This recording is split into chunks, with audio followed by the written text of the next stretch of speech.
By now, Grey Pine was no longer a town, it was a trap. The snow no longer crunched, it hissed. The streetlights no longer flickered, they hummed in a strange, low language. And the shadows, they were hungry. Ellie and Max had spent the past 2 days hiding inside the abandoned town library, surviving on vending machine snacks and bottled water. But food wasn't the problem. Sleep was. Because whenever they closed their eyes, they saw the eyes. Read endless, watching them from inside mirrors, reflections, TV screens, even puddles. Max hadn't spoken since the second night. Not really. He mumbled sometimes, muttered things like, "It wants the bones," or "She glows like the sacrifice." Ellie tried to stay calm, but something in his voice wasn't his. It was like something else had moved in. That morning, if you could still call anything morning in Grey Pine, they heard the bell. Dong! One loud toll from the old crumbling St. Lucy's church. The bell hadn't rung in years. No priest remained. The church was half buried in snow, overgrown with ivy and rot. And yet, it called to them. Max stood up without a word and walked into the blizzard.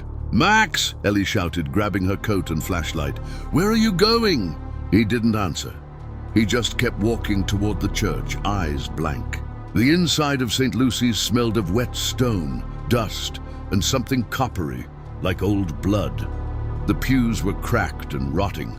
Candles flickered on their own. And then Ellie saw it. Behind the altar, where there should have been a wall, was a hole.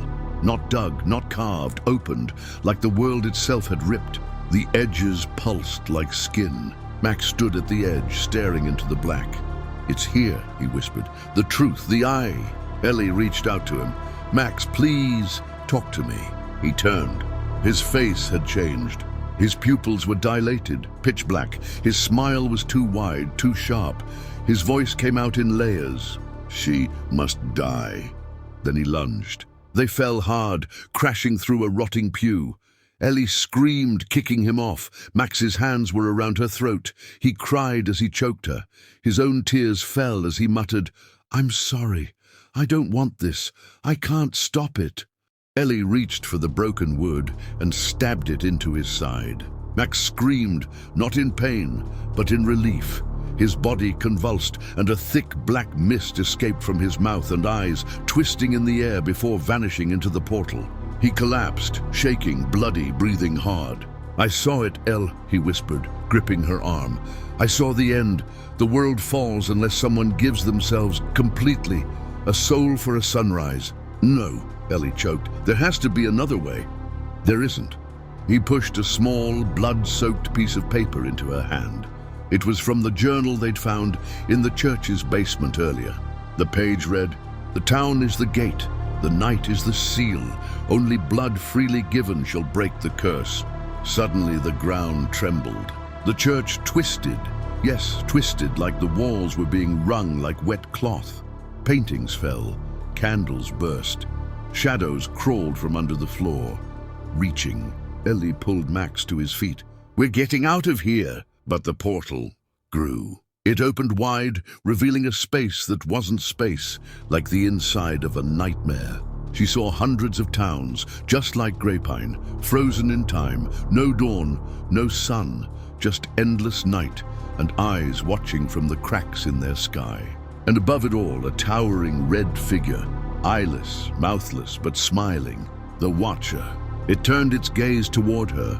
She felt it enter her head. "One must die," it whispered, using Max's voice, "and the other must watch." Ellie screamed and slammed the church's heavy cross into the portal, but it didn't budge. Max stepped forward, blood soaked his shirt. "It has to be me." "No," Ellie said, crying. "I won't let you." "You already did," he smiled weakly. "When you stabbed me, that was my offering. Finish it, Ellie. Set them free." The shadows shrieked. The walls bled.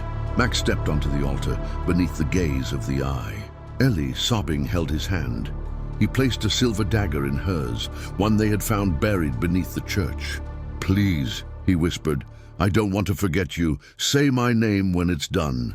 She didn't want to, but she raised the blade. Max closed his eyes, and with one final breath, she whispered, "I love you, Max." She plunged it in. The world didn't scream. It exhaled. The portal collapsed like lungs deflating. The shadows hissed and disappeared into cracks in the walls. The red light dimmed, the air warmed, and for the first time in 4 days, Ellie saw it. Dawn. Golden light poured through the shattered stained glass windows. The church bathed in color. Snow melted. Birds, real, alive birds, flew across the sky. Ellie knelt beside Max's body, cradling him, her tears landing on his chest. He was smiling. Outside, Grapevine came back to life. People wandered the streets, dazed but safe. They didn't remember. To them, it had just been a long, snowy week. Nothing more. But Ellie remembered everything. She buried Max behind the church, under the oak tree he used to climb as a kid. She planted white lilies and placed his flashlight beside the stone. She never touched another mirror again. But sometimes, just before dawn, she still sees a second shadow in her room, and it smiles. The streets of Grapevine bustled quietly.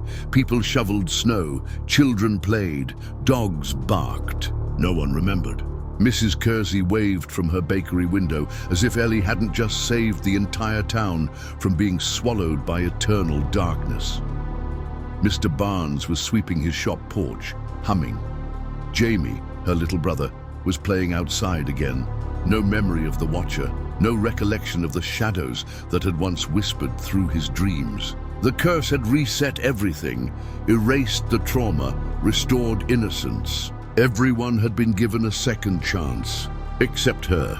She walked the streets like a ghost.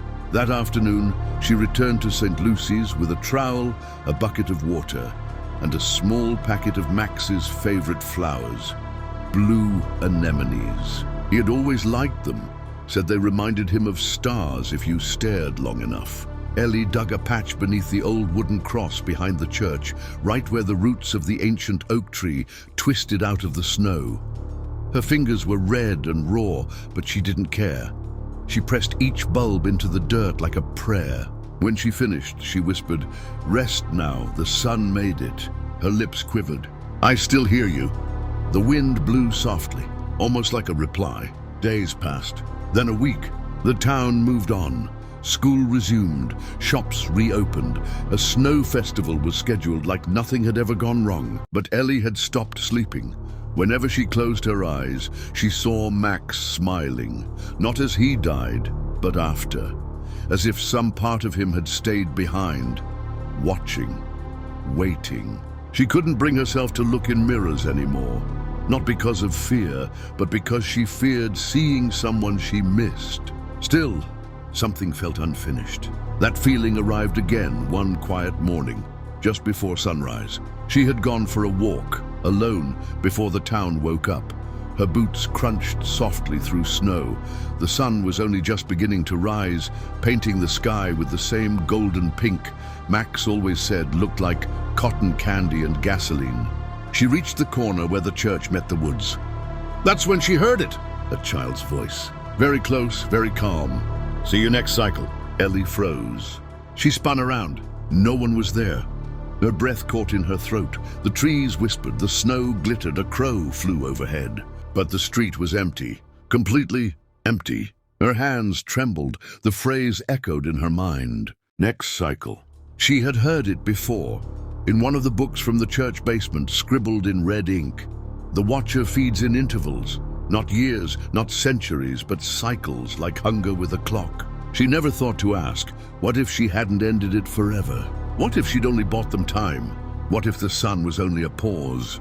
She wanted to scream, but she didn't. Instead, she looked up. The sky was glowing. The sun in full had risen. The town was safe, and she had survived. She returned home and opened the journal Max had kept.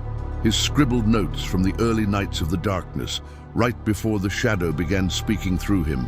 There, between entries, she found something he'd never shown her. A sketch of a girl holding a flashlight. Her. Behind her, a wall full of shadows. And beneath it, in his handwriting, "If I don't make it, tell her she was the reason dawn returned. She was the anchor. She was always stronger than me." Ellie didn't cry. Not right away, but later that night.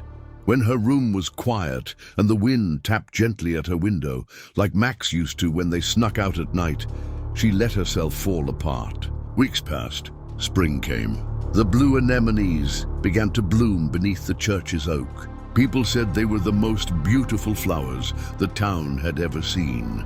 Some said they were lucky. Ellie never corrected them. She just smiled. Every day, she left one blue flower on her windowsill beside Max's old compass. And every night before bed, she whispered one word into the dark. Remember, because maybe she wasn't meant to forget. Maybe she was meant to carry it, to prepare for whatever came next.